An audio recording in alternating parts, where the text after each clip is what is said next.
বাবরের সরকার নেই।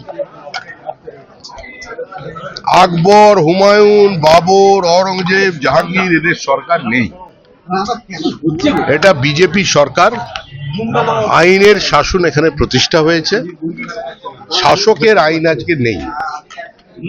রাজ্য সরকার তৎপরতার সঙ্গে যে কোনো ধরনের বিচ্যুতিকে অ্যাড্রেস করছে এবং যে কোনো ধরনের অসামাজিক কার্যকলাপকে বন্ধ করার চেষ্টা করছে। গুন্ডা দমনের জন্য সরকার আইন নিয়ে এসেছে। প্রত্যেক জায়গায় জুলুমবাজি বন্ধ করবার জন্য রাজ্য প্রশাসন, রাজ্য পুলিশ তৎপর। আপনারাও সাংবাদিক হিসেবে আপনাদের কাছেও আমাদের আবেদন দলের পক্ষ থেকে, যে ধরনের বিচ্যুতি বা নিরপরাধ অসহায় মানুষের ওপরে যখনই কোনো আক্রমণ হবে আপনারা খবর পাবেন। আপনারা সাংবাদিক, আপনারা তো সংবাদ পরিবেশন করবেন, কিন্তু আপনারাও প্রশাসনকে জানাবেন, পুলিশকে জানাবেন, ব্যবস্থা ভূমিকাটা কিভাবে দেখছেন? এত তাড়াতাড়ি যে অ্যারেস্ট হলো দুটো ঘটনায়, পুলিশের ভূমিকা কিভাবে দেখছেন? মানুষ বলবে সরকার তো আমাদের সরকার। সরকার তৈরি করেছে বিজেপি, কিন্তু যে সরকারটা তৈরি হয়েছে সেটা পশ্চিমবঙ্গ রাজ্য সরকার। 50 বছর যে সরকারের প্রশাসনিক সংস্কৃতির সঙ্গে মানুষ পরিচিত ছিল, এখন সেটা বদলে গিয়েছে। একটা ঘটনা, Egg has been thrown targeting Meenakshi Mukherjee vehicle. Eggs has been thrown targeting Meenakshi K Meenakshi Meenakshi CPIM এর মীনাক্ষী গাড়িতে কুচবিহার শীতলকুচিতে ডিম ছোড়া হয়েছে। যে করেছেন অন্যায় কাজ করেছে। এই ডিম ছোড়া সংস্কৃতি পশ্চিমবঙ্গে নেই। CPIM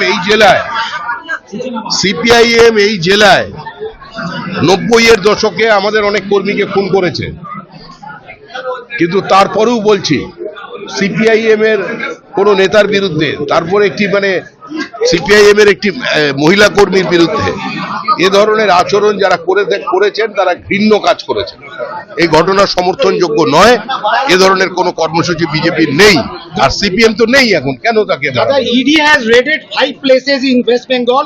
Investigation of misuse of Trinamool funds because the fund has been used for chartered plane of Abhishek Banerjee. ED का काम कर रहा है, सीबीआई का काम कर रहा है। भारतीय जनता पार्टी किसी भी हालत में किसी वेंडेटा पॉलिटिक्स के ऊपर विश्वास नहीं रखते। तो हम लोग ये चाहते हैं, जनता की ये भी मांग है, ईडी सीबीआई का ये जो चोर पुलिस गेम है बहुत दिन से चल रहा है, इसका भी अंत होना चाहिए। असली कसूरवार कौन है उसको सामने लाकर खड़ा करना चाहिए। I have been directed by my party not to speak in English, इसीलिए সিপিএম এর নায়ক আলী বাড়িপুরে ঘটনায় উস্কানি দিয়েছে, কি বলবেন? সিপিএম এর নায়ক আলী বাড়িপুরে যে দ্বিতীয় ঘটনায় যে উস্কানি দিয়ে কোনো লাভ নেই। এটা তৃণমূল সরকার নয়, সিপিএম সরকার নয়। যারা এ ধরনের কাজ করবে অপরাধীরা শাস্তি পাবে। खिलाफ क्या स्लोगन दे रहा है, इससे हमारा कोई दिलचस्पी नहीं है। जनता तृणमूल को पहचानता है, तृणमूल ही है। बहुत बड़ा शेर था तृणमूल में, तो वो जनता देख चुका है, और कौन कसूरवार है कौन बेकसूर है ये जनता के सामने साफ है। कौन किसको चोर बोल रहा है उसको भी लोग देख रहे हैं। जिसको 5 रुपया मिला, किसी को 55 भी मिला, वो आज उसको चोर बोल रहे हैं, लेकिन वो भी वही है। অভিষেক এই নমুনা বলার যে নমুনা দিতে ভয় পাচ্ছে কেন? রক্ষা কবচ চাইছে। Sample, voice sample नहीं है। অমিত শাহর সঙ্গে দেখা করলেন, Why is happening? চন্দ্রশেখর রায় অমিত শাহর সঙ্গে দেখা করেছেন, তাহলে আবার নতুন কোন সমীকরণ? কিসের নতুন সমীকরণ? তার রাজনৈতিক অবস্থান প্রত্যেকের জানা। সুখেন্দু শেখর রায় একজন অত্যন্ত বিচক্ষণ ব্যক্তি, তার দীর্ঘ রাজনৈতিক জীবন আছে, তার সংসদে উজ্জ্বল উপস্থিতি, তার রাজনৈতিক প্রজ্ঞা, তার শিক্ষা, তার বংশ পরিচয় মানুষের জানা। এ ধরনের একজন বিদগ্ধ মানুষ দেখা করেছেন অমিত শাহর সঙ্গে, এটা তো আনন্দেরই বিষয়। অভিষেকেরটা নিয়ে কি বলবেন দাদা? थ्रोट का सैंपल, वॉइस सैंपल नहीं देना। বিচারপতি বলছেন যে আপনি রক্ষা কবচ চাইছেন অথচ স্যাম্পল দিচ্ছেন না। রক্ষা কবচ চাইছেন অথচ স্যাম্পল দিচ্ছেন। আগে তো আমরা ব্লাড স্যাম্পেলের কথা শুনতাম, এখন তো আবার নতুন এসছে ভয়েস স্যাম্পেল। কি করে বলুন তো, এসব তো আমাদের জানা নেই। আগে তো একটা ছিল কাকুর, এখন কাকুর গলা কি নিয়ে তো অনেকদিন আপনারা আলোচনা করলেন, আমাদেরও প্রশ্ন করলেন।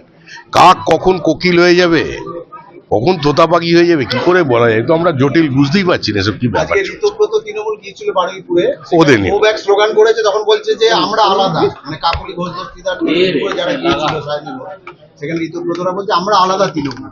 কি বলবেন মানে? আরে তৃণমূলকে আলাদা করতে পারা যায় নাকি?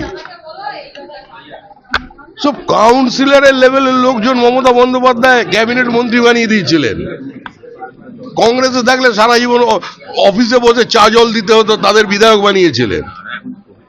তারাই এখন মমতা বন্দ্যোপাধ্যায়কে চ্যালেঞ্জ জানিয়েছেন, কারণ মমতা বন্দ্যোপাধ্যায়কে তো একটা যুগে মানুষ ভরসা করেছিলেন, বিশ্বাস করেছিলেন, তাকে দেখে পরিবর্তন এনেছিলেন, তার পতাকার নিচে এসেছিলেন।